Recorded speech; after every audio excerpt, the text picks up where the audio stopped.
the holy new martyr George of Kratovo, or of Sofia. March 26, a young goldsmith from Kratovo, living in Sofia, steadfastly confesses Christ despite threats and false accusations, enduring martyrdom under Ottoman rule. A heads up in the spirit of transparency. Please be advised that this content may include martyrdom, persecution, execution.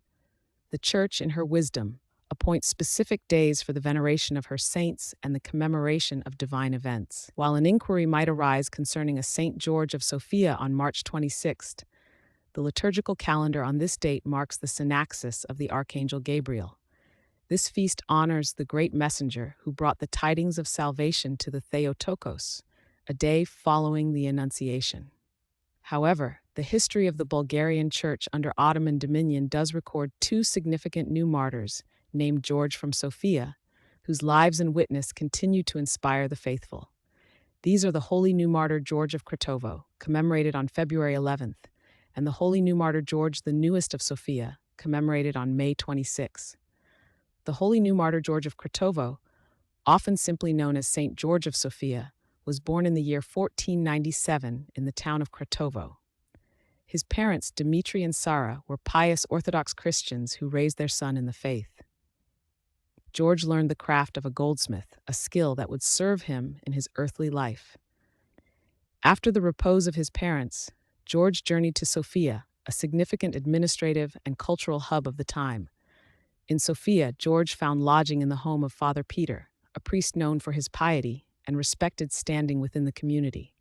During his time in Sofia, George demonstrated deep faith and intelligence. He was well versed in the Holy Scriptures and remained firm in his Orthodox Christian convictions.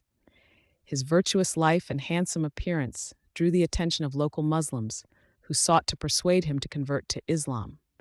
George engaged them in discussions, using his knowledge of the Scriptures to refute their teachings.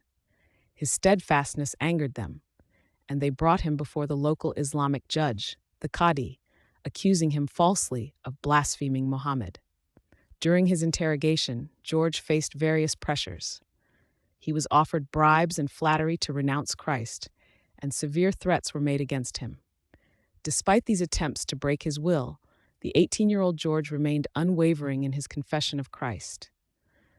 The Qadi, unable to compel him to deny his faith, sentenced him to be burned at the stake. George was led through the city streets to the place of execution. As he walked towards the pyre, he prayed, asking God to forgive his persecutors. On February 11, 1515, George endured his martyrdom with courage. According to his hagiography, written by the contemporary priest Peo, miraculous events accompanied his repose. His body remained incorrupt amidst the flames. When the fire subsided, his body was seen to be shining. A pious Christian was able to retrieve the holy relics, which were later honorably interred in the Church of the Holy Great Martyr George in Sofia, serving as a testament to his witness. 19 years later, another holy man, the new martyr George the Newest of Sofia, also offered his life for Christ in the same city. Less is recorded about the early life of this saint compared to his predecessor. He was a native of Sofia. On May 26, 1534, some sources indicate 1530, he was martyred for his unwavering faith in Christ. The Ottoman authorities hanged him for his refusal to renounce his Christian faith. He is called the Newest to distinguish him from Saint George of Kratovo, who had previously shone forth in martyrdom. Both new martyrs George bear witness to the enduring power of faith and the steadfastness of those who choose Christ above all earthly considerations, offering their lives as living sacrifices during a period of severe persecution for the Orthodox Christians in the Balkans.